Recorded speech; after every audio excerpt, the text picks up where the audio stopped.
¿Qué es la Biblia? Sesión 11 ya. Esa parte yo creo que todos conocen, pero no olvide el código QR que puedes usar para invitar a otros si quieres hacerlo.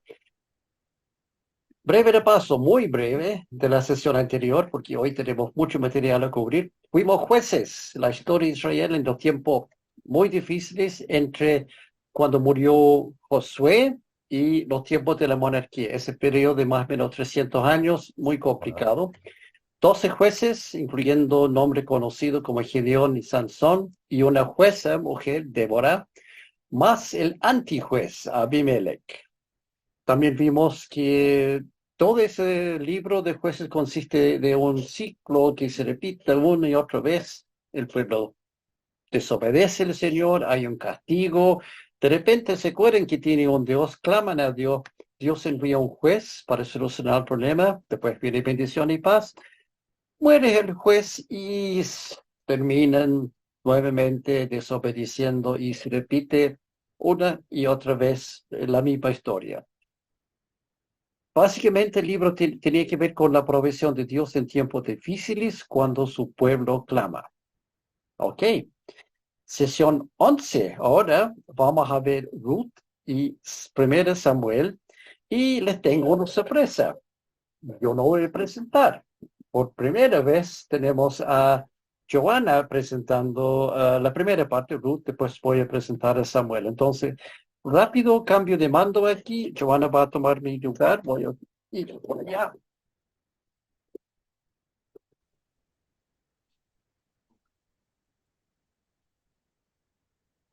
Muy bien. Entonces, tenemos el libro de Ruth. Muy bien. ¿El autor de Ruth quién es? No se sabe, desconocido, pero posiblemente Samuel. La fecha escrita es desconocida, pero probablemente tempranamente en la monarquía, más o menos 1000 años antes de Cristo. Contexto histórico, Ruth 1:1, en los días en que los jueces gobernaban Israel. Durante el periodo de los jueces, entre la muerte de Josué y la monarquía, entre aproximadamente 1350 antes de Cristo y 1050 antes de Cristo. Fecha exacta es desconocida. El contexto geográfico es Israel y Moab. Versículo clave, Ruth 1, 16 al 17. Pero Ruth respondió, no me pidas que te deje y regrese a mi pueblo. A donde tú vayas, yo iré. Donde quiera que tú vivas, yo viviré. Tu pueblo será mi pueblo y tu Dios será mi Dios. Donde tú mueras, ahí moriré y ahí me enterrarán. Y el Señor me castigue severamente si permito que algo nos separe, aparte de la muerte. Temas principales: la lealtad, humildad, honor, bondad, integridad, amor y redención. Propósito: mostrar cómo Dios puede intervenir hasta en la vida cotidiana de las personas para cumplir su propósito. Ruth es diferente de los otros libros que hemos visto hasta el momento. Este libro no cuenta directamente la historia de la nación de Israel, sino de solamente algunos individuos. Ruth está organizado en una estructura literaria muy precisa, simétrica y balanceada. La introducción y conclusión son reseñas breves de lo que pasó justo antes y justo después del texto principal, y cada una consiste de exactamente 71 palabras en el hebreo original. Y consiste de 71 palabras en el hebreo original. El cuerpo principal del texto está dividido en 4 episodios de largo igual y la última línea de cada episodio es una transición al próximo episodio. Los 2 primeros cuentan una historia cada vez más triste, de una situación desesperada y crítica y empeorando, y los otros 2 cuentan una historia cada vez más alentadora, de una situación de esperanza en aumento. El punto de cambio clave de la narración ocurre exactamente en la mitad del libro, Ruth 2:19. De los 4 episodios, el primero y el cuarto consisten de 2 subpartes y el segundo y tercero consisten de 3 subpartes, creando así una estructura de la forma 1, 2, 3, 3, 2, 1. Totalmente simétrico de principio a fin. Obviamente este libro fue planificado y escrito con gran atención a su estructura y con un propósito más allá de solamente contar una historia de amor y lealtad. El propósito más profundo llega a ser aparente solamente en los últimos versículos. En resumen, Ruth es la historia de una mujer israelita de nombre Noemí, casada con Elimelech. Tienen 2 hijos varones y la familia vive en Israel, en la aldea de Belén. Pero después de una hambruna en toda la nación, se mudan al país de Moab, que quedaba a unos 75 kilómetros de Belén, al este de Israel. Ahí ven en el mapa dónde está Belén y dónde está Moab. Belén, como ven, bastante seco, muy árido, y se van a las tierras de Moab, que ustedes ven ahí muy verde y muy fértil. En Moab, Elimelech muere y Noemí queda viuda. Sus 2 hijos se casan con 2 mujeres moabitas de nombres Orpá y Ruth, pero poco después los hijos mueren también, dejando a las 3 mujeres viudas, Noemí, Orpá y Ruth, en una situación muy delicada, sin hombres, sin derechos y sin ninguna fuente de ingresos. En esa época recordemos que estar viuda o sin un hombre era lo peor de lo peor. Noemí descubre que Dios ha bendecido a Israel nuevamente y la hambruna ha terminado. Por lo tanto, decide regresar a su hogar, pero sabe que no tiene nada que ofrecer a sus nueras y por lo tanto las urge a quedarse en su propio país, en Moab, donde pueden encontrar otros esposos. Orpá, a pesar de estar muy triste, decide quedarse, pero Ruth muestra su lealtad total a Noemí, insistiendo en acompañarla de vuelta a Belén con una de las declaraciones de lealtad más destacables de toda la Biblia. Ruth 1, 16 a 18. Pero Ruth respondió: no me pidas que te deje y regrese a mi pueblo. A donde tú vayas, yo iré. Donde quiera que tú vivas, yo viviré. Tu pueblo será mi pueblo y tu Dios será mi Dios. Donde tú mueras, ahí moriré y ahí me enterrarán. Que el Señor me castigue severamente si permito que algo nos separe aparte de la muerte. Cuando Noemí vio que Ruth estaba decidida a irse con ella, no insistió más. También acá podemos ver que se nota que Noemí había enseñado muy bien a su nuera en temas espirituales, porque la palabra que Ruth usa aquí es el Señor. Eso es en la versión de Nueva Internacional, pero en otras versiones dice: donde tú mueras, ahí moriré y ahí me enterrarán. Que Jehová me castigue severamente si permito que algo nos separe aparte de la muerte. Siendo moabita, no tenía idea de quién era el Dios de Israel, por lo tanto se nota que Noemí les había enseñado muy bien y menciona a Dios por su nombre. El capítulo 2 cuenta cómo el Señor guía los pasos de Ruth a un lugar donde se está cosechando la siega en terrenos de un hombre de nombre Boz, quien por casualidad resultó ser un pariente cercano de Elimelech, el marido muerto de Noemí. En Ruth 2:3, vamos a ver, ahí está una siega, dice: así que Ruth salió a recoger espigas detrás de los cosechadores y resultó que lo hizo en un campo que pertenecía a Boz, el pariente de su suegro Elimelech. Boz es un hombre rico, dueño de tierras y está obligado por ley a ayudar a sus familiares y también a los pobres, incluyendo las viudas. Esto lo podemos ver en Deuteronomio 24, 19 al 22. Que decía: cuando recojas la cosecha de tu campo y olvides una gavilla, no vuelvas por ella. Déjala para el extranjero, el huérfano y la viuda. Así el Señor tu Dios bendecirá todo el trabajo de tus manos. Cuando sacudas tus olivos, no rebusques en las ramas. Las aceitunas que queden, déjalas para el extranjero, el huérfano y la viuda. Cuando coseches las uvas de tu viña, no repases las ramas. Los racimos que queden, déjalos para el inmigrante, el huérfano y la viuda. Recuerda que fuiste esclavo en Egipto. Por eso te ordeno que actúes con justicia. Aquí está la ciega. No obstante, vos va mucho más allá de lo exigido por la ley, ordenando a sus empleados dejar, a propósito, una abundancia de restos específicamente para Ruth, porque ya le había echado el ojo, ya le gustaba. Vamos a ver. También permite a Ruth beber el agua de los trabajadores.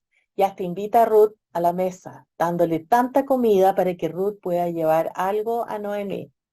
Cuando Ruth pregunta la razón por tanta amabilidad, Boaz contesta, en Ruth 2, 11 a 12.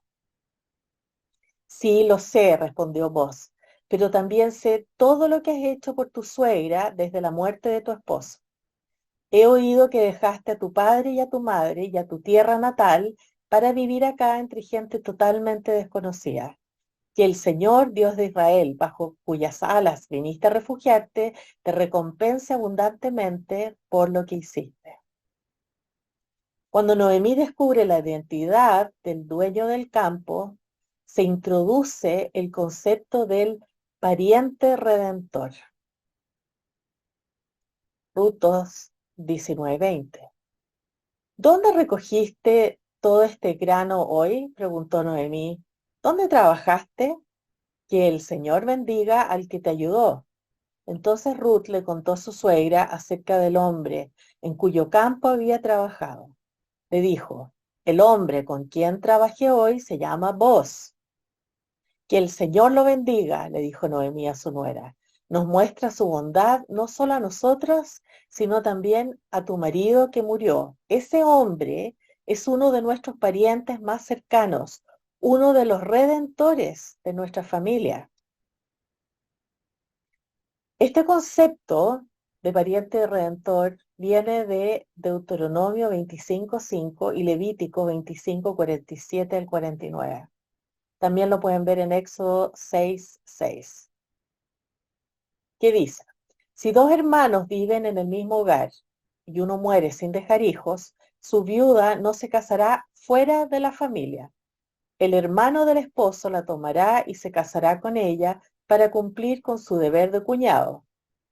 En Levítico dice, si un extranjero o un residente transitorio entre ustedes se enriquece y uno de tus compatriotas se empobrece y tiene que venderse a un extranjero o a un familiar de ese extranjero, no perderá su derecho de redención después de haberse vendido.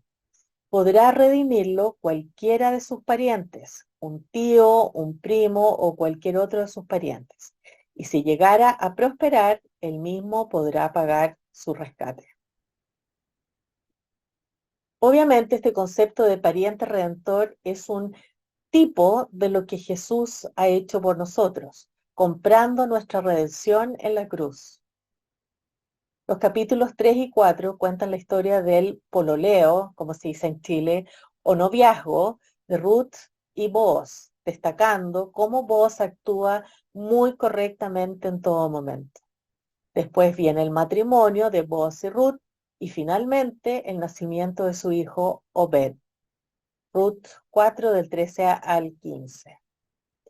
Así que Boaz llevó a Ruth a su casa y la hizo su esposa.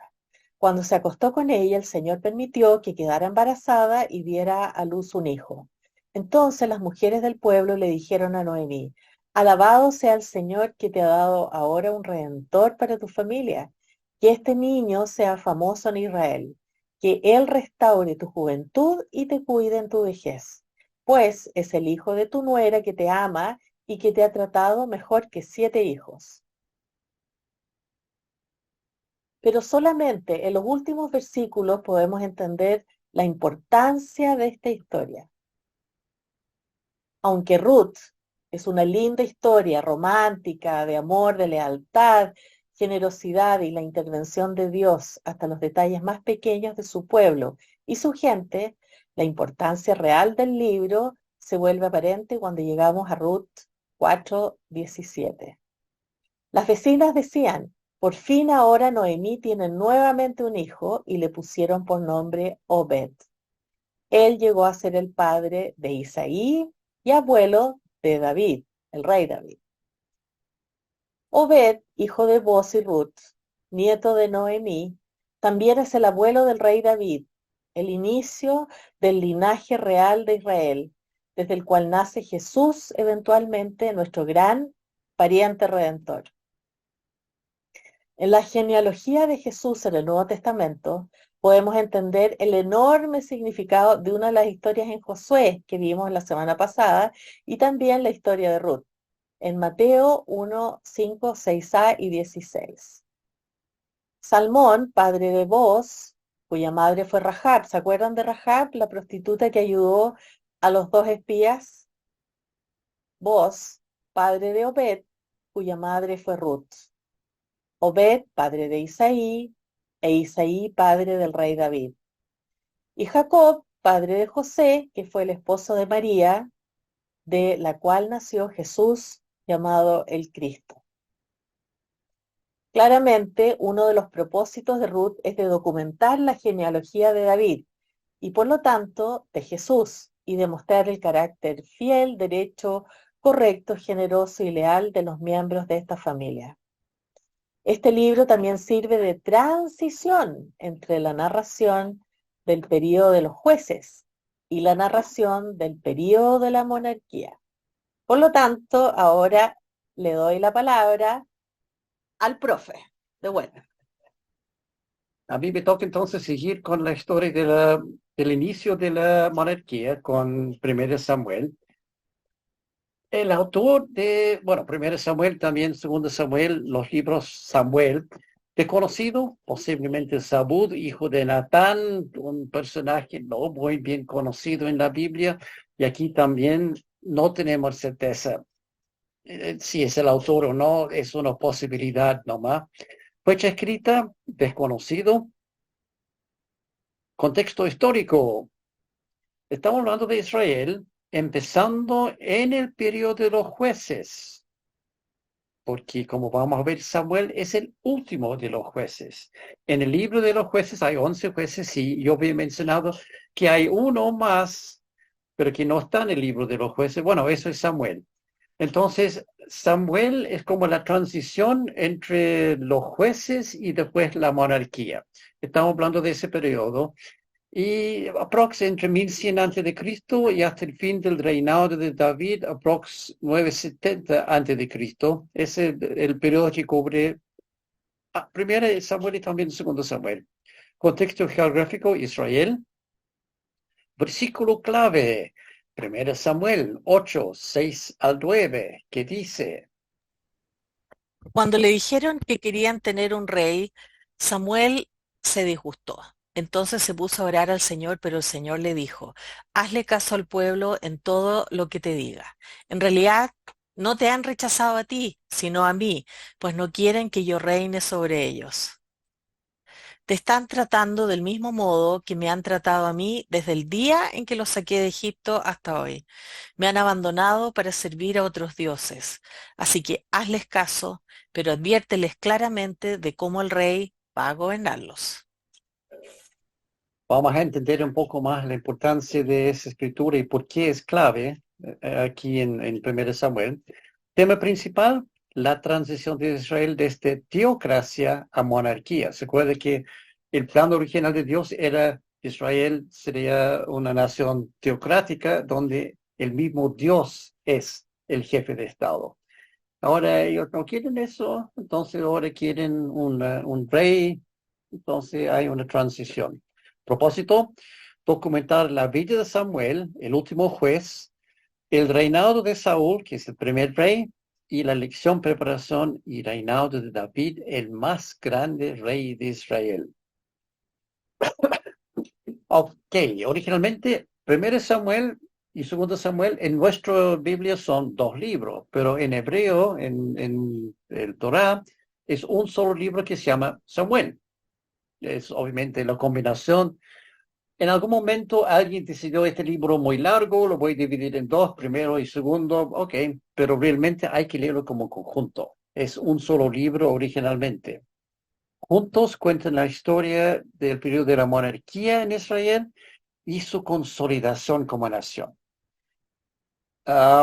Es el principio de la edad de oro de Israel, como cuando llegó a su máximo tamaño como país y máxima riqueza, tanto físico como espiritualmente.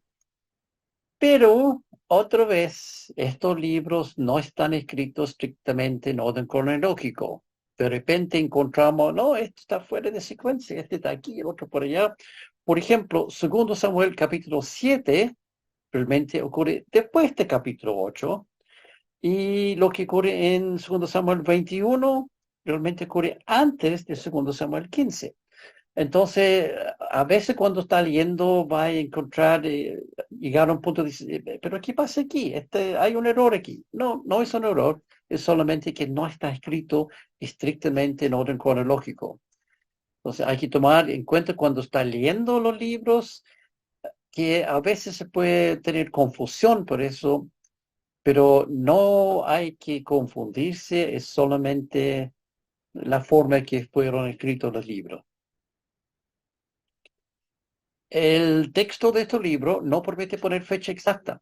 No sabemos cuándo nació, no sabemos mucho de los acontecimientos en este libro, pero podemos estimar la siguiente fecha aproximadamente. Aquí no son exactos.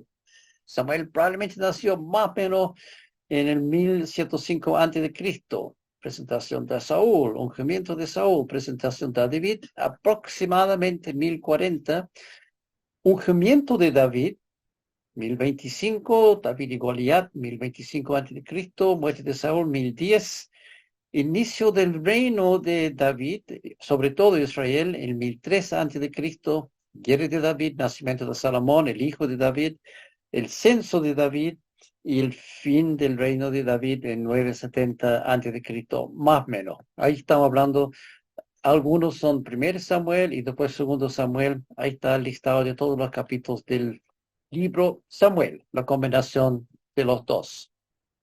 El hombre llamado Samuel se puede considerar el último de los jueces, pero fue mucho más que solo eso. Fue sacerdote, profeta y verdadero hombre de Dios, toda su vida. Su nombre significa Dios escuchó y también el nombre de Dios. O sea, el nombre Samuel quiere decir el nombre de Dios. No es el nombre de Dios, pero es la frase el nombre de Dios. O mejor, probablemente Dios escuchó, porque eso es lo que su mamá pone como nombre cuando Dios escucha sus oraciones. Primer capítulo de este libro cuenta la historia de los padres de Samuel y cómo su madre, Ana, no pudo tener hijos. En desesperación, Ana promete a Dios entregar su primer hijo para servir en el tiempo toda su vida. Ese es el compromiso. Claro que un papá hace un compromiso tan grave para su hijo, pero era la forma que ella pensó: si voy a tener un hijo, quiero que mi hijo sirve al Señor en el templo toda su vida. Y en base de ese compromiso, Dios le permite tener hijos. La primer hijo, Samuel. Y Ana cumple su promesa entregando Samuel a Dios en el templo al cuidado del sumo sacerdote que se llama Elí. En ese momento había varios sacerdotes, sí, pero Elí era el jefe de los sacerdotes, si quiere ponerlo así, por eso se llama sumo sacerdote. Ahora, son tiempos malos. Si se acuerda el libro de Jueces, eran tiempos terribles para Israel. No había rey, cada uno hacía lo que quería. Había ley, sí, pero nadie lo tomó en cuenta. La situación moral y ética en esa época era críticamente mal. Basta ver qué pasó cuando Ana fue al templo a orar la primera vez, porque ella fue a implorar a Dios que podría tener un hijo. Y esto es lo que pasa. Sus labios se movían, pero debido a que Ana oraba en voz baja, no se podía oír su voz. Elí pensó que estaba borracha, así que le dijo: ¿Hasta cuándo te va a durar la borrachera? Deja ya el vino. O sea, eso es lo que el sacerdote piensa cuando ve a una persona orando en el templo. Su primer pensamiento no es, esta persona está orando, esta persona está borracho. O sea, parece que era común que la gente borracha fueron al templo y ahí están hablando pura, no sé, cabeza de pescado. Y eso es lo que, el primer pensamiento que llegó a la cabeza del sacerdote, está borracho. Qué mala situación moral que hay borrachos en el templo. Es más común ver borrachos que personas orando. Pero la mejor ilustración es los hijos de Eli, que también son sacerdotes en el templo, y vamos a ver qué buenos sacerdotes son ellos. Primero dice, los hijos de Eli eran unos perversos que no tomaban en cuenta al Señor. Primera vez que escuchamos de ellos, son perversos.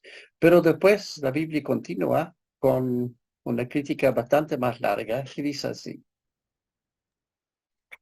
Además, antes de quemarse la grasa, solía llegar el ayudante del sacerdote para decirle al que estaba por ofrecer el sacrificio, dame carne para el asado del sacerdote, pues no te la va a aceptar cocida, sino cruda.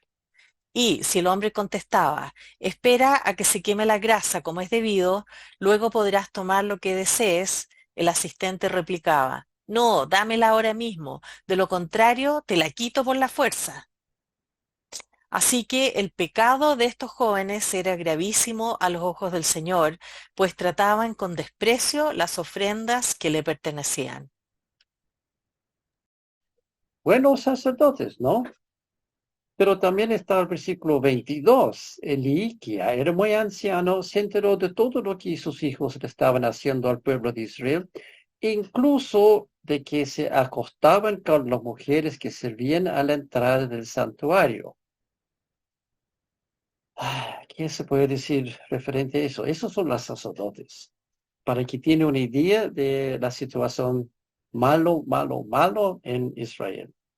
A pesar de todo eso, uno piensa, bueno, Elí, cuando escuche de eso, va a castigar duramente a sus hijos.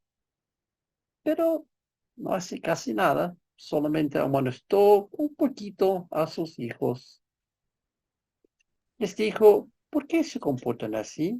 Todo el pueblo me habla de su mala conducta. No, hijos míos, no es nada bueno lo que se comenta en el pueblo del Señor. O sea, tan malos hijos porque están durmiendo con los que sirven en la puerta, están robando la carne a la gente, no tienen, o sea, uno no entiende lo que está pasando aquí con Elí. No está actuando como sumo sacerdote tampoco. No está castigando, son sus hijos, sí, pero son sacerdotes a su cargo. Tiene que echarlo. Incluso por la ley debería matarlo. Difícil hacer un padre hacer eso. Pero por lo mínimo debería echarlo. Pero eso como era, no, mal hecho, mal uno, no hagan eso. Tiempos malos espiritualmente en Israel. Y no olviden que estamos hablando aquí del sumo sacerdote, el máximo líder espiritual de la nación. En medio de todo esto, hay una chispa de esperanza. Samuel está sirviendo en el templo, creciendo frente a Dios. 1 Samuel 2:18 al 26 dice: El niño Samuel, por su parte, vestido con un efod de lino, seguía sirviendo en la presencia del Señor. Por su parte, el niño Samuel seguía creciendo y ganándose el aprecio del Señor y de la gente. Y si esa frase para ti es conocido, vamos a ver lo que dice en Lucas 2:52 en el Nuevo Testamento. Jesús siguió creciendo en sabiduría y estatura y cada vez más gozaba del favor de Dios y de toda la gente. Es casi idéntico a la frase. O sea, aquí se puede entender que Samuel, la vida de Samuel, hombre de Dios, también tiene que ver con un tipo de la vida de Jesús. Los dos crecieron en sabiduría y cada vez más gozaban del favor de Dios y de la gente. Muy interesante esa comparación. Obviamente Dios no puede permitir que esta situación del país y de los sacerdotes continúa y castiga a la nación entera, castiga a Elí, castiga a sus hijos en una batalla contra los filisteos. Un soldado que pertenecía a la tribu de Benjamín salió corriendo del frente de batalla, y ese mismo día llegó a Silo con la ropa hecha pedazos y la cabeza cubierta de polvo. Ahí se encontraba Elí, sentado en su silla y vigilando el camino, pues su corazón le temblaba solo de pensar en el arca de Dios. Cuando el soldado entró en el pueblo y contó lo que había sucedido, todos se pusieron a gritar. ¿A qué viene tanto alboroto?, preguntó Elí al oír el griterío. El hombre corrió para darle la noticia. Elí ya tenía 98 años y sus ojos ni se movían, de modo que no podía ver. Vengo del frente de batalla, le dijo Elí. Huí de las filas hoy mismo. ¿Qué pasó, hijo mío?, preguntó Elí. Los israelitas han huido ante los filisteos, respondió el mensajero. El ejército ha sufrido una derrota terrible. Además, tus dos hijos, Ofni y Finés, han muerto y el arca de Dios ha sido capturada. Solamente de oír mencionar el arca de Dios, Elí se fue de espaldas, cayéndose de la silla junto a la puerta. Como era viejo y pesaba mucho, se rompió la nuca y murió. Durante 40 años había dirigido al pueblo de Israel. Y fin de la historia. O sea, en el mismo día, Dios soluciona varios problemas juntos en esa batalla. Con eso Israel queda sin sacerdote, sin el arca del pacto, sin líder y fuertemente derrotados en la guerra con los filisteos. Uno puede pensar que es un tiempo muy negro, sí, pero el Señor tenía que hacer algo y esa fue la solución. Deshacerse del liderazgo espiritual que estaba tan terrible y comenzar con otra cosa. Pero la historia no ha terminado, esta historia trágica continúa con el nacimiento del nieto de Elí en condiciones igualmente trágicas y con un nombre aún más trágico. Su nuera, la esposa de Finés, estaba embarazada y próxima a dar a luz. Cuando supo que el arca de Dios había sido capturada y que tanto su suegro como su esposo habían muerto, le vinieron los dolores de parto y tuvo un alumbramiento muy difícil. Al verla agonizante, las parteras que la atendían le dijeron: «Anímate, que has dado a luz un niño». Ella no respondió, ni siquiera les hizo caso. Pero por causa de la captura del arca de Dios y por la muerte de su suegro y de su esposo, le puso al niño el nombre de Icabod, para indicar que la gloria de Israel había sido desterrada. Exclamó: «Se han llevado la gloria de Israel». Ese nombre hay que explicarlo un poco. En hebreo, la palabra kabod se refiere a la gloria visible de Dios. Cuando Dios aparece en esplendor, en una nube o pilar de fuego, algo así, esa presencia física visible se llama kabod en hebreo. Por ejemplo, tenemos el caso de Éxodo 24:16, la gloria del Señor, o el kabod en hebreo, se posó sobre el monte Sinaí. 6 días la nube cubrió el monte. Su presencia física se llama kabod. Ahora, en hebreo, antes de poner la letra I a una palabra, sirve para invertir el sentido o negar el significado. Por lo tanto, Icabod quiere decir la gloria de Dios ha ido. O no hay más gloria de Dios. Imagínense qué terrible situación sentía esa mujer para llamar a su hijo, la gloria de Dios ha ido. Icabod. No hay más gloria de Dios. Es un nombre, no sé, difícil pensar en un nombre más trágico que eso para un hebreo. La gloria de Dios se ha ido. Icabod. En los próximos capítulos, los filisteos capturan el arca, pero el arca causa algún problema para ellos. No vamos a entrar en eso, pueden leerlo ahí, es poco chistoso. Y lo envían de vuelta a Israel. pero cuando llega Israel, los israelitas no hacen nada con el arca, simplemente lo dejan almacenado en la casa de alguien. Ahí está, como olvidado. Capítulo 7, hay un cambio drástico. 1 Samuel 7, 2 al 4. El arca permaneció en Kiriat Yearim durante mucho tiempo. Pasaron 20 años y todo el pueblo de Israel buscaba con ansiedad al Señor. Por eso Samuel le dijo al pueblo: si ustedes desean volverse al Señor de todo corazón, desháganse de los dioses extranjeros y de las imágenes de Astarte. Dedíquense totalmente a servir solo al Señor y Él los librará del poder de los filisteos. Así que los israelitas echaron fuera a los ídolos de Baal y a las imágenes de Astarte y sirvieron solo al Señor. Por fin tenemos un hombre de Dios a cargo. Samuel tomó las riendas y dijo, ok, es hora de hacer algo. Desecha toda esa postura y ponte en serio con Dios. Desde ese momento, Samuel se convierte en el último juez de Israel. Y eso, vamos a leerlo en la Reina Valera, porque ojo con la NBI, tiene un pequeño detalle aquí. Samuel juzgó a Israel todo el tiempo que vivió. Hacía cada año un recorrido por Betel, Gilgal y Mizpa. Juzgaba a Israel en todos esos lugares. Después volvía a Ramá, donde vivía, porque ahí estaba su casa. Ahí juzgaba a Israel también, y ahí edificó un altar a Jehová. ¿Cuál es el problema con la NBI? Bueno, no dice juzgar, sino gobernar.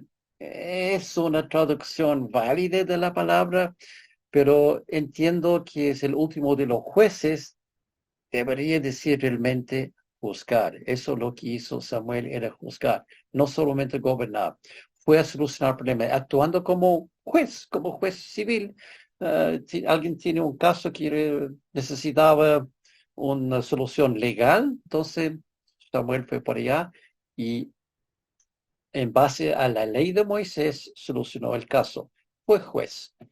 Ahora Samuel es juez, pero la gente de Israel ya no quiere más jueces, porque él se envejece y dice, ok, mis hijos, ellos pueden ser la próxima generación de jueces, pero Por eso se reunieron los ancianos de Israel y fueron a Ramá para hablar con Samuel. Le dijeron: tú has envejecido ya y tus hijos no siguen tu ejemplo. Mejor danos un rey que nos gobierne como lo tienen todas las naciones. complicado. Quieren un rey como todas las naciones alrededor. Ojo con eso, no saben lo que están pidiendo aquí realmente. Samuel no le gusta la idea y se pone a orar. La respuesta de Dios a Samuel es el versículo clave que vimos al principio del libro hoy. Vamos a repetirlo de nuevo porque ahora sí podemos entender el contexto. El pueblo quiere rey, Samuel no está de acuerdo y Dios dice, Pero el Señor le dijo: hazle caso al pueblo en todo lo que te diga. En realidad no te han rechazado a ti, sino a mí, pues no quieren que yo reine sobre ellos. Te están tratando del mismo modo que me han tratado a mí desde el día en que los saqué de Egipto hasta hoy. Me han abandonado para servir a otros dioses. Así que hazles caso, pero adviérteles claramente de cómo el rey va a gobernarlos. en realidad es triste. A ver si el Señor reconoce, ok, quieren un rey, dale un rey. No están rechazando a mí. En obediencia, Samuel advierte a la nación de todos los problemas que un rey humano significa. Si quiere verlo, en versículo 11 al 18, es un listado largo. Samuel dice, ¿qué va a imponer de impuestos? ¿Qué va a llevar a tus hijos al ejército? Y el otro. Pero dicen, oh, el pueblo, ya, ok. El pueblo, sin embargo, no le hizo caso a Samuel, sino que protestó. De ninguna manera. Queremos un rey que nos gobierne. Así seremos como las otras naciones, con un rey que nos gobierne y que marche al frente de nosotros cuando vayamos a la guerra. Después de oír lo que el pueblo quería, Samuel se lo comunicó al Señor. Capítulo 9, entonces, es la historia de la selección de Saúl como primer rey. Básicamente, la historia, el contexto de esto es Saúl, el padre de Saúl, lo había enviado a su hijo, a Saúl, a buscar algunos animales perdidos. No sabemos cuáles animales, algún ganado probablemente. Y dijo, Saúl, anda a buscar los animales. Después de 3 días, se cansó, se aburrió el Saúl. Quería rendirse y volver a casa, pero el criado que estaba con él deseó continuar. Era un hombre un poco más principiado que Saúl. Y él sugiere a Saúl consultar a Samuel.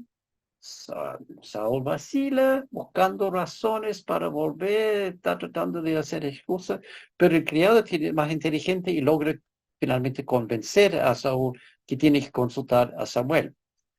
Ahora, a primera vista, esto no tiene mucha importancia, pero como vamos a ver, en toda la historia de Saúl tiene problemas en carácter.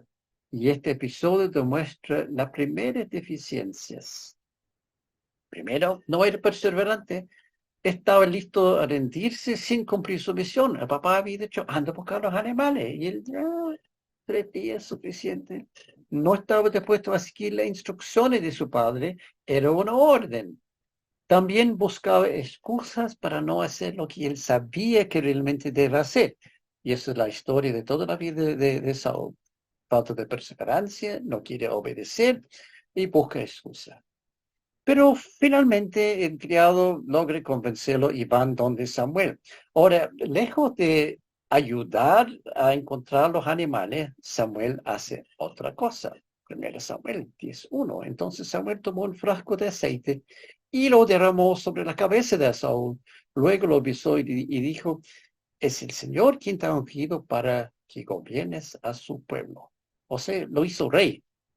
Solamente un sacerdote podría nombrar un rey y obviamente solo con la aprobación de Dios. En el momento Dios había dicho, este es el hombre. Pero al parecer, Saúl todavía no está convencido de la idea de ser rey.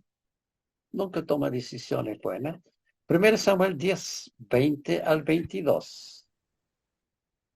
Dicho esto, Samuel hizo que se acercaran todas las tribus de Israel y, al echar la suerte, fue escogida la tribu de Benjamín. Luego mandó que se acercara la tribu de Benjamín, familia por familia, y la suerte cayó sobre la familia de Matri y finalmente sobre Saúl, hijo de Quis. Entonces fueron a buscar a Saúl, pero no lo encontraron, de modo que volvieron a consultar al Señor. ¿Ha venido aquí ese hombre? Sí, respondió el Señor, pero se ha escondido entre el equipaje. Ay, ay, ay, quiere nombrarlo rey, ahí se va a esconder. O sea, defecto de carácter. Escobar es tímido. No querer enfrentar lo que tenía que hacer, aunque él supo, tenía claro que tenía que hacerlo, pero no quería, entonces se escondió. En los capítulos siguientes encontramos varios otros defectos de Saúl y son cada vez más graves. Falta de liderazgo, impaciencia, falta de obediencia y falta de respeto a Dios. Y uno dice, pero ¿por qué Dios eligió un hombre así para ser rey de Israel? ¿Qué había pedido el pueblo? Queremos un rey como las naciones alrededor. Entonces Dios dijo, ok, te doy un rey como las naciones alrededor. Y Saúl era un rey como las naciones alrededor. Indeciso, cobarde, pensó en sí mismo. Dios tenía un propósito en todo esto. El primer rey de Israel era un rey como todos los demás países alrededor. Para entender esto, en una oportunidad Samuel da instrucciones muy claras a Saúl. Tiene que ir a un lugar y esperar que Samuel llegue, pero Saúl decide hacer las cosas por su cuenta. Allí estuvo esperando 7 días, según el plazo indicado por Samuel, pero éste no llegaba. Como los soldados comenzaban a desbandarse, Saúl ordenó, tráiganme el holocausto y los sacrificios de comunión. Y él mismo ofreció el holocausto. En el momento en que Saúl terminaba de celebrar el sacrificio, llegó Samuel. Saúl salió a recibirlo y lo saludó. Pero Samuel le reclamó, ¿qué has hecho? Y Saúl le respondió, pues, como vi que la gente se desbandaba, que tú no llegabas en el plazo indicado y que los filisteos se habían juntado en Micmas, pensé, los filisteos ya están por atacarme en Gilgal y ni siquiera he implorado la ayuda del Señor. Por eso me atreví a ofrecer el holocausto. Grave error.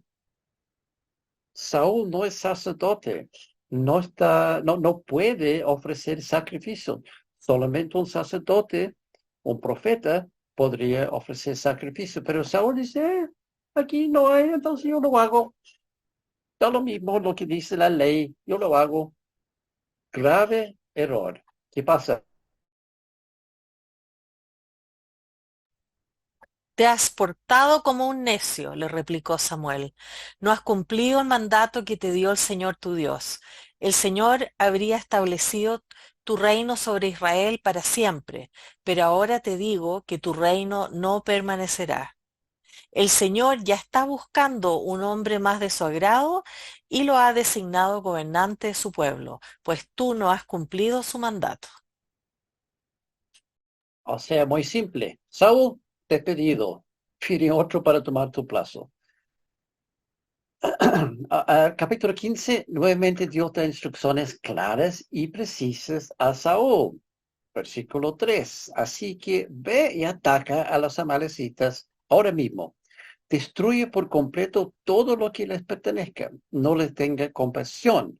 Mátalos a todos, hombres y mujeres, niños y recién nacidos, toros y ovejas, camellos y asnos. Ahora, para ponerlo en contexto, en la sesión 7 creo que era, vimos por qué Dios ordenó esto. A pesar de lo que piensan muchas personas, esto no es genocidio, no es venganza, es una acción de Dios totalmente correcta y absolutamente justificada. Si no viste esa sesión, por favor, regrese y velo para entender, porque es importantísimo entender lo que el Señor está haciendo acá. No es una decisión caprichosa, no me gusta esta gente, lo voy a echar, es justicia, porque este pueblo que el Señor está mandando a Saúl y su ejército a echar, ese pueblo malo, maldad, pero al extremo. Si quieres saber lo que estaban haciendo, lee Levítico capítulo 18. Todo lo que estaba en ese capítulo estaban haciendo esta gente. Entonces, con razón, Samuel había ordenado a Saúl, ataca, destruye, matan a todos, no deje nada con vida. Nuevamente, Saúl no cumple. ¿Qué hace? Además de perdonarle la vida al rey Agag, Saúl y su ejército preservaron las mejores ovejas y vacas, los terneros más gordos y, en fin, todo lo que era de valor. Nada de esto quisieron destruir, solo destruyeron lo que era inútil y lo que no servía. La palabra del Señor vino a Samuel. Me arrepiento de haber hecho rey a Saúl, pues se ha apartado de mí y no ha llevado a cabo mis instrucciones. Tanto se alteró Samuel que pasó la noche clamando al Señor. El día siguiente, Samuel sale a conversar con Saúl, pero nuevamente está actuando por su cuenta. Y aquí, capítulo 15, 12, pero estoy leyendo de la Biblia Las Américas, porque tiene la traducción más fiel acá. Dice, y se levantó Samuel muy de mañana para ir al encuentro de Saúl, y se le dio aviso a Samuel diciendo, Saúl se ha ido a Carmel, y aquí que ha levantado un monumento para sí. Y dando la vuelta, ha seguido adelante bajando al Gilgal. O sea, nada más y nada menos, el Saúl pensó, necesito un monumento. Probablemente era un monumento así, que era la forma de ser monumento en ese tiempo, es apilar varias rocas grandes, pesadas, que es muy difícil derrotar, y probablemente poner una inscripción abajo grabado en la piedra que Saúl, no sé qué cosa, no sé qué fecha, probablemente era algo así. Pero esa es la imagen de Saúl que tenía de sí mismo. Un monumento, nada menos. Ahora, ojo con la NBI, yo he dicho que estoy leyendo aquí la Biblia Semeresca porque la NBI deja fuera las palabras para sí, pero en el hebreo original está dice literalmente, erigió para sí monumento. Esas son las palabras en hebreo. No sé por qué la NBI no quiere poner las palabras que realmente corresponden. Ahora, eventualmente, Samuel llega a enfrentar a Saúl y los versículos 22 y 23 son claves. Samuel respondió, ¿qué le agrada más al Señor? ¿Que se le ofrezcan holocaustos y sacrificios o que se obedezca lo que Él dice? El obedecer vale más que el sacrificio y el prestar atención más que la grasa de carneros.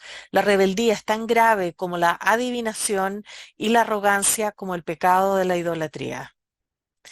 Y como tú has rechazado la palabra del Señor, Él te ha rechazado como rey. Wow, palabras duras, pero muy merecido. Saúl se acabó. Tú rechazaste la ley de Dios, entonces él te rechaza. Después Samuel explica a Saúl otra vez, parece que un poco lento para entender, que ha sido liberado de su liderazgo de la nación y que será reemplazado por otro rey. Entonces, tiene que explicarlo varias veces, parece que para Saúl logre entenderlo. Eventualmente Samuel llega, perdón, ahí está. Eso es lo que Samuel responde. Samuel No, respondió, estoy mal aquí, perdón. ¿ah, no? Ok, eso es lo que quiere poner. Saúl pide perdón, pero Samuel dice no. Aquí no hay perdón. Y eso es lo que sucede después. Pero te ruego que perdones mi pecado y que regreses conmigo para adorar al Señor. No voy a regresar contigo, le respondió Samuel. Tú has rechazado la palabra del Señor y Él te ha rechazado como rey de Israel. Cuando Samuel se dio vuelta para irse, Saúl le agarró el borde del manto y se lo arrancó.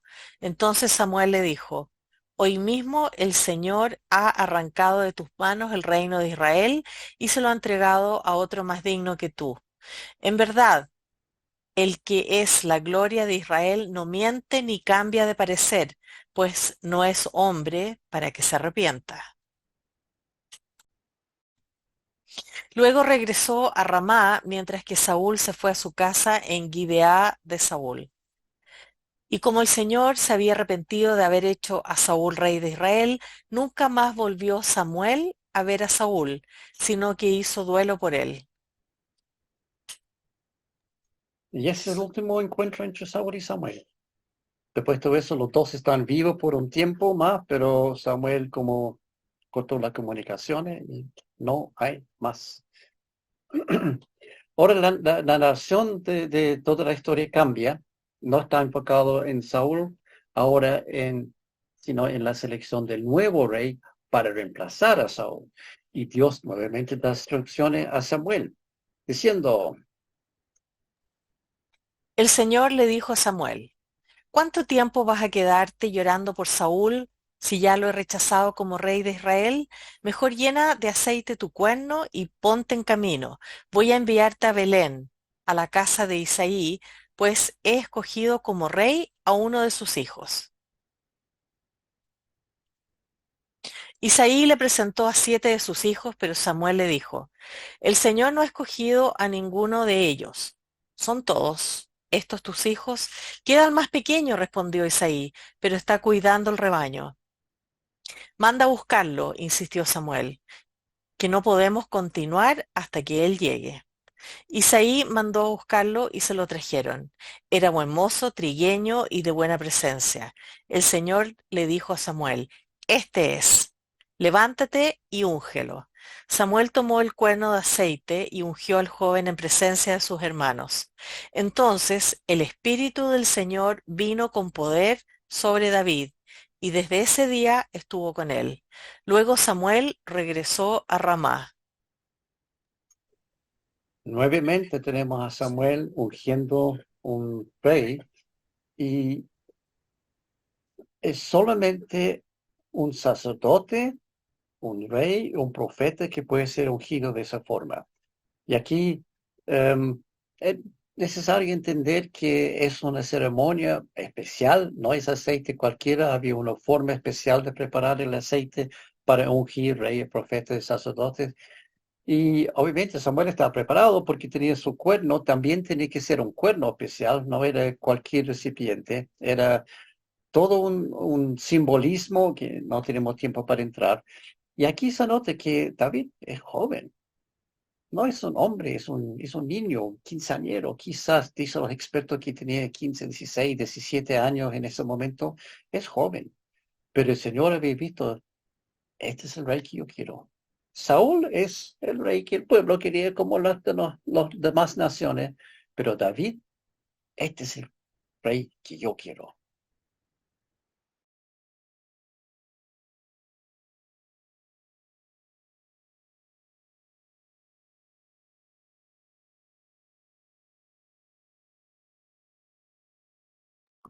Está muteado. Sí, perdón. Considerando que estamos estudiando la Biblia en orden cronológico, en este momento probablemente hay que insertar el Salmo 23. El Señor es mi pastor, nada me falta. En vez de pastos me hace descansar. Junto a tranquilas aguas me conduce, me infunde nuevas fuerzas. Me guía por sendas de justicia por amor de su nombre. Y continúa, el Salmo 23. Escrito por David, no sabemos la fecha exacta cuando David escribió este salmo, pero lo más probable es que era al principio de su historia, de su reinado, en los tiempos cuando todavía era pastor, cuando era joven. Entonces, es buen momento para insertarlo en la línea de tiempo. No vamos a hacerlo completo, pero tómase el tiempo después. Cuando termine la sesión, búscalo en tu Biblia, Salmo 23, y léelo. Y tómalo en cuenta que David escribió esto probablemente en esos tiempos cuando ha sido nombrado rey, pero no es rey todavía. Capítulo 17, la famosa historia de David y Goliat. Y aquí hay varias ilustraciones de las grandes diferencias entre Saúl, el rey que quería el pueblo, y David, el rey que Dios quiere. Por ejemplo, sus reacciones a Goliat. ¿Cómo reacciona Saúl a Goliat? De esta forma. Dijo además el filisteo: Yo desafío hoy al ejército de Israel, elijan a un hombre que pelee conmigo. Al oír lo que decía el filisteo, Saúl y todos los israelitas se consternaron y tuvieron mucho miedo. ¿Y cuál fue la reacción de David frente a este? David preguntó a los que estaban con él: ¿Qué dicen que le darán a quien mate a ese filisteo y salve así el honor de Israel? ¿Quién se cree este filisteo pagano que se atreve a desafiar al ejército del Dios viviente? ¡Qué gran diferencia! Saúl está temblando de miedo, todos tienen mucho miedo, no quieren enfrentar. Y David dice, ¿cómo se atreve este filisteo? ¿Cuánto me van a dar si yo lo mato?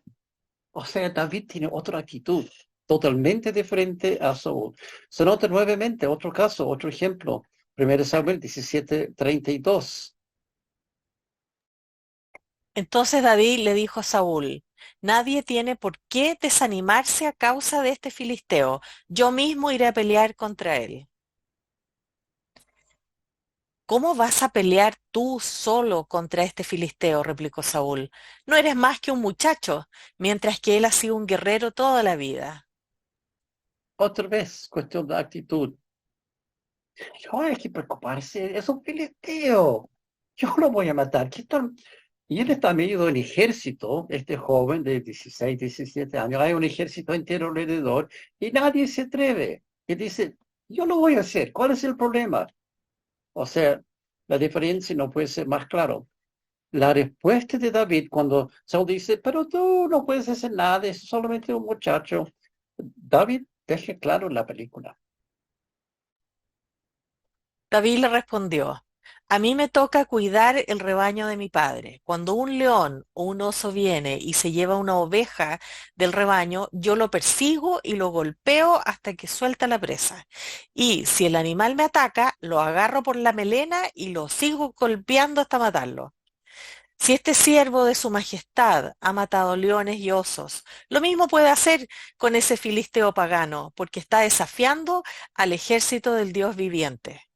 El Señor que me libró de las garras del león y del oso, también me librará del poder de ese filisteo. Anda pues, dijo Saúl, y que el Señor te acompañe. El punto clave aquí es que David confía en Dios. Dios había liberado, no sé cuántos de ustedes ha atacado un león, un oso y logró matar el león, el oso. A mí nunca he hecho nada así. Y no estoy hablando con armamento, sino dice, yo lo golpeé y golpeaba, he golpeado hasta matarlos. Con sus manos había matado osos y leones. Pero da la gloria a Dios. Si Dios me ha librado del oso, del león, entonces, ¿qué es este filisteo? No es nada. Dios me va a liberar aquí también. Dios me da la victoria, pero armado a su manera, no usando espada y escudo y toda la armadura que tenía Saúl. Saúl trató de poner eso y David dijo, no, no, no, no. Yo lo voy a decir de la forma que Dios me había preparado. ¿Y cuál es esa forma? Tomó su bastón, fue al río a escoger 5 piedras lisas y las metió en su bolso de pastor. Luego, honda en mano, se acercó al filisteo. Sin temor, David sale así a enfrentar a Goliat. Es importante notar que estas piedras no son del tamaño de ripio. Los niños hoy en día toman piedrecitas chiquititas con su onda. No estamos hablando de eso. Son bastante más grandes. Son del tamaño de una pelota de tenis o de béisbol y pesan quizás medio kilo. Y el tipo de onda que usaban los pastores en ese momento, los pastores en Israel, era capaz de lanzar un proyectil a una velocidad de 150 kilómetros por hora. Imagínese una pelota de piedra que viene a ti a 150 kilómetros por hora, puede hacer daño serio. Y David probablemente durante horas, días y semanas y meses estaba practicando con su onda, practicando, ensayando con su onda y tenía buena puntería. Por lo tanto, en su inocencia y confianza en Dios, David realmente tenía una gran ventaja en esta batalla. El filisteo, con su escudo, con su espada, con su javelín, está listo a pelear como soldado y David viene listo para pelear como pastor. Con onda en lugar de una espada, no era necesario acercarse a Goliat. Goliat con su espada, si David está más lejos de unos 3-4 metros, no puede hacer nada. Y por lo tanto David se mantiene fuera del alcance de la espada de Goliat. Gran ventaja. Y además Goliat subestimó a David y también su armamento. Capítulo 17, 42 al 44. Le echó una mirada a David y al darse cuenta de que era apenas un muchacho, trigueño y buen mozo, con desprecio le dijo, ¿soy acaso un perro para que vengas a atacarme con palos? Y maldiciendo a David en nombre de sus dioses, añadió, ven acá, que les voy a echar tu carne a las aves del cielo y a las fieras del campo. Demasiado confianza tenía este filisteo. Pero David sabe que no es el armamento, eso no es lo que importa aquí. Lo que importa aquí es su fe en Dios y lo echa en cara del filisteo de Goliat. David le contestó, tú vienes contra mí con espada, lanza y jabalina, pero yo vengo a ti en el nombre del Señor Todopoderoso, el Dios de los ejércitos de Israel, a quien has desafiado. Hoy mismo el Señor te entregará en mis manos y yo te mataré y te cortaré la cabeza. Hoy mismo echaré los cadáveres del ejército filisteo a las aves del cielo y a las fieras del campo, y todo el mundo sabrá que hay un Dios en Israel. Todos los que están aquí reconocerán que el Señor salva sin necesidad de espada ni de lanza. La batalla es del Señor y Él los entregará a ustedes en nuestras manos. ¡Wow! Y estos niños de, como había dicho, 15, 16, 17 años, está desafiando a un hombre. Aquí nosotros pensábamos en Goliat gigante, no sé, 5 metros. No, era un hombre grande, sí, probablemente cerca de los 2,70 metros, quizás 3 metros de alto. Grande. Y ahí está David diciendo, yo vengo contra ti, no con armamento, sino en el nombre del Señor Todopoderoso. Él nos da la victoria. Ahora vemos otra muestra de carácter de David. No es cobarde. Saúl sí, cobarde absoluto, se esconde entre el equipaje. David no es cobarde y sabe pelear. ¿Cómo sabemos todo esto? En cuanto el filisteo avanzó para acercarse a David y enfrentarse con él, también éste corrió rápidamente hacia la línea de batalla para hacerle frente. Metiendo la mano en su bolsa, sacó una piedra y con la honda se la lanzó al filisteo, hiriéndolo en la frente. Con la piedra incrustada entre ceja y ceja, el filisteo cayó de bruces al suelo. Así fue como David triunfó sobre el filisteo. Lo hirió de muerte con una honda y una piedra, y sin empuñar la espada. Corrió rápidamente hacia la línea de batalla. No tenía miedo porque sabía que Dios estaba con él. Fue corriendo a la batalla.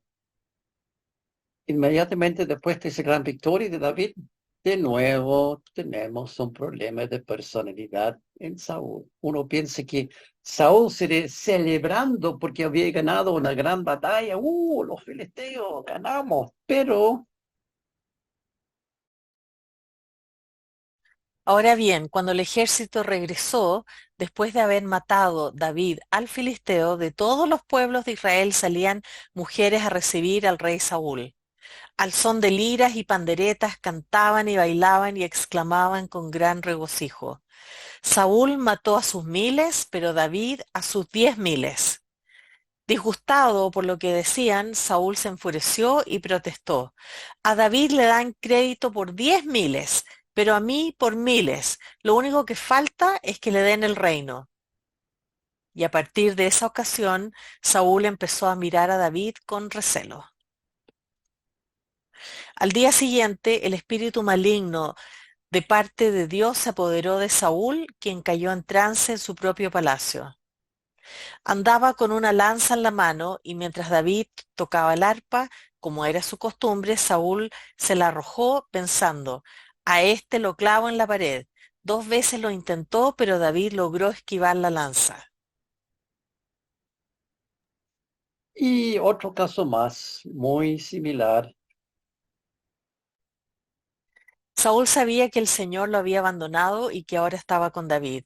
Por eso tuvo temor de David y lo alejó de su presencia, nombrándolo jefe de 1000 soldados para que dirigiera al ejército en campaña. David tuvo éxito en todas sus expediciones porque el Señor estaba con él. Al ver el éxito de David, Saúl se llenó de temor. Imagínense esa situación ridícula. Primero, celo. Ahí ve, a David le dan crédito por 10.000, a mí es solamente 1.000. Celoso. No sé cuál es la palabra usar aquí. Y después trata de matarlo y ahora tiene temor de David. Cuando podría ser un aliado, pero se nota que este carácter de Saúl terriblemente triste. Casi todo el resto del libro cuenta la historia de Saúl buscando a David para matarlo y como Dios siempre cuida a David. Cada intento de Saúl termina en fracaso y la mano de Dios sobre David es obvio. Sin embargo, continuará esto la próxima semana. No tenemos tiempo para ver todo lo que hay en primero y segundo Samuel. Entonces, la próxima semana Samuel parte B. Y aquí, como siempre, están los apuntes, como donde poner preguntas. Y el código QR que puedes usar para llegar a los PowerPoint, las grabaciones de las sesiones anteriores.